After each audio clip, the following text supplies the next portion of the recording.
নমস্কার দর্শক বন্ধুরা, রেস স্পোর্টসের পর্দায় আপনাদের স্বাগত জানাই। আরও এক ভারতীয় ফুটবলারকে সই করিয়ে নিল ইস্টবেঙ্গল। দল গঠনের কাজে একেবারেই থেমে নেই লাল হলুদ ব্রিগেড।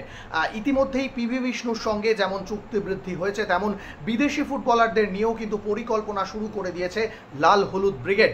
পাশাপাশি আরও এক ভারতীয় ফুটবলারকে সই করিয়ে আক্রমণ ভাগের শক্তি বাড়ালো ইস্টবেঙ্গল, যেখানে এন্টারকাশির ফুটবলার এডমুন্ড লালরেন্দিকাকে সই করিয়ে নিল লাল হলুদ ব্রিগেড। যদিও আরও এক মরশুম ইন্টারকাশির সঙ্গে এডমুন্ডের চুক্তি ছিল, 2026 সালে চুক্তি শেষ হওয়ার কথা ছিল, তাই ট্রান্সফার ফি দিয়েই কিন্তু এডমুন্ডকে দলে নিল লাল হলুদ ব্রিগেড।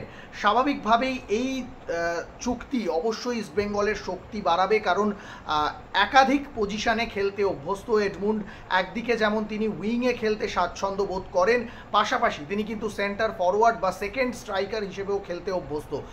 মূলত ডান পায়ের ফুটবলার হওয়ায় যদিও লেফট উইংয়ে বেশি খেলতে স্বচ্ছন্দ্য বোধ করেন, কিন্তু রাইট উইংয়েও খেলতে অভ্যস্ত। বিভিন্ন পজিশনে কিন্তু তাকে খেলতে দেখা গিয়েছে, যার ফলে অবশ্যই এডমুন্ডের দলে যোগ দেওয়া এটা অস্কার ব্রুজোর দলের জন্য বাড়তি শক্তি যোগাবে। অন্যদিকে যদি আমরা দেখি, চলতি মরশুমে আই লিগে ইন্টারকাশির হয়ে কিন্তু দুরন্ত ফুটবল খেলেছেন এই এডমুন্ড।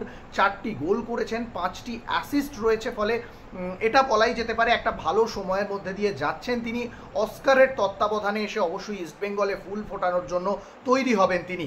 অন্যদিকে যদি আমরা দেখি যে এই মরশুমের জন্য, অর্থাৎ আসন্ন মরশুমের জন্য ইস্টবেঙ্গলের দল গঠনের দায়িত্ব দেওয়া হয়েছে থাংবই সিংটোকে, এবং তিনি আসার পর একের পর এক পোটেনশিয়াল ইন্ডিয়ান ফুটবলারকে কিন্তু ইস্টবেঙ্গল দলে নিচ্ছে। যেটা গত মরশুমে দেখা গিয়েছিল, ইস্টবেঙ্গল অনেক বেশি কনসেন্ট্রেট করেছিল বিদেশি ফুটবলারদের উপর, যার ফলে কিন্তু ইন্ডিয়ান স্কোয়াডটা কিছুটা দুর্বল হয়ে পড়েছিল।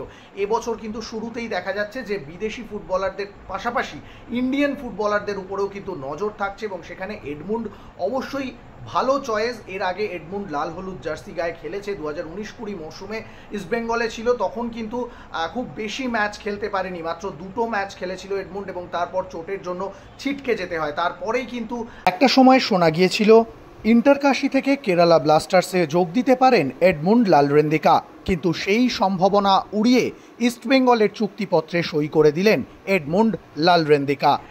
কারণ থাংবই ভারতে আসার পর থেকেই কিন্তু ভারতীয় ফুটবলারদের দিকে নজর রাখছে, এবং সেই নজরটা যে ইস্টবেঙ্গলের দল গঠনের জন্য কার্যকরী হয়ে উঠছে সেটা বোঝাই যাচ্ছে।